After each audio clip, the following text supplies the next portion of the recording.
ഈ കാണുന്നതാണ് നമ്മുടെ മലബാറുകാരുടെ സ്പെഷ്യൽ പലഹാരമായിട്ടുള്ള ഉണ്ടപ്പുട്ട്. ചെമ്മീൻ ഉണ്ടപ്പുട്ടാണ് ഉണ്ടാക്കുന്നത്. പൊടിച്ചെമ്മീനാണെങ്കിൽ അടിപൊളിയായിരിക്കും. അതല്ലാത്തതുകൊണ്ട് കിട്ടിയ ചെമ്മീനെ ഒന്ന് ചെറിയ കഷ്ണങ്ങളാക്കിയിട്ടുണ്ട്. ഇനി ഇതിനെ കുറച്ച് ഉപ്പും മഞ്ഞളും മുളകും തേച്ച് കുറച്ച് നേരം വെക്കാം. എന്നിട്ട് വെളിച്ചെണ്ണയിലേക്ക് ഇട്ട് 1-2 മിനിറ്റ് ഒന്ന് വറുത്ത് പോരാം. ഇതേ പാനിലേക്ക് കുറച്ച് എണ്ണയിൽ മസാലയും കൂടി ഉണ്ടാക്കാം. സവാള അരിഞ്ഞതും വെളുത്തുള്ളി ഇഞ്ചി പച്ചമുളക് ചതച്ചതും കുറച്ചേറെ കറിവേപ്പില അരിഞ്ഞതും ചേർത്ത് വഴറ്റിയെടുക്കാം. ഇനി ഇതിലേക്ക് കുറച്ച് ഉപ്പും മഞ്ഞൾപ്പൊടിയും മുളക് പൊടിയും കൂടെ ചേർക്കാം. പിന്നെ പെരുജീരകപ്പൊടിയും കൂടെ ചേർക്കുന്നുണ്ട്. ഇനി കുറച്ചേറെ തേങ്ങയും കൂടെ ആകാം. കുറച്ച് നേരം ഒന്ന് ഇളക്കിയെടുത്തു കഴിഞ്ഞാൽ പിന്നെ നമ്മൾ വറുത്ത് കോരി വെച്ചിരിക്കുന്ന ചെമ്മീനും കൂടെ ചേർത്ത് ഇളക്കിയെടുക്കാം. ഇപ്പോൾ ഇതാ ഉണ്ടപ്പുട്ടിനുള്ള ഫില്ലിങ് റെഡി ആയിട്ടുണ്ട്.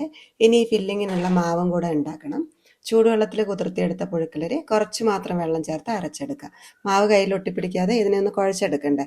അതിന് നമുക്ക് പച്ചവെള്ളത്തിൽ കുഴച്ചെടുക്കാൻ പറ്റുന്ന പത്തിരിപ്പൊടി ആവശ്യത്തിന് ചേർത്ത് കുഴച്ചെടുക്കാം. ഉപ്പും കൂടെ ചേർക്കണേ. ഇനി കുഴച്ച് മയപ്പെടുത്തി ചെറിയൊരു ഭാഗം മാവെടുത്തുരുട്ടി അതിൻ്റെ നടുക്ക് ഇതേപോലെ ഒരു കുഴി ഉണ്ടാക്കി അതിലേക്ക് നമ്മുടെ ചെമ്മീൻ മസാല വയ്ക്കാം. ഇനി കവർ ചെയ്ത് ഉരുട്ടിയെടുക്കാം. കഴിഞ്ഞില്ല, ഇനി ഒരു പണിയും കൂടെ ഉണ്ട്. ഈ ഉണ്ടപ്പുട്ടിനെ തേങ്ങയിൽ പൊതിഞ്ഞ് നല്ല ഗെറ്റപ്പാക്കി എടുക്കാം. എന്നിട്ട് ആവിയിൽ വെച്ച് വേവിച്ചെടുക്കാം. ആവിയിൽ വേവിക്കണം എന്നില്ലെങ്കിൽ കുറച്ച് ഉപ്പും മഞ്ഞളും മുളകും കൂടെ തേച്ച് എണ്ണയിൽ വറുത്ത് കോരിയെടുക്കാം. നമ്മൾ മീനൊക്കെ വറുത്തെടുക്കില്ലേ, അതേപോലെ കുറച്ച് എണ്ണയിലൊന്ന് ഫ്രൈ ആക്കി എടുത്താൽ മതി. അപ്പോൾ ഈ ഒരു ഉണ്ടപ്പുട്ടിൻ്റെ റെസിപ്പി ആർക്കെങ്കിലും വേണമെന്നുണ്ടെങ്കിൽ ചോദിച്ചാൽ മതിയെ, അയച്ചു തരാം.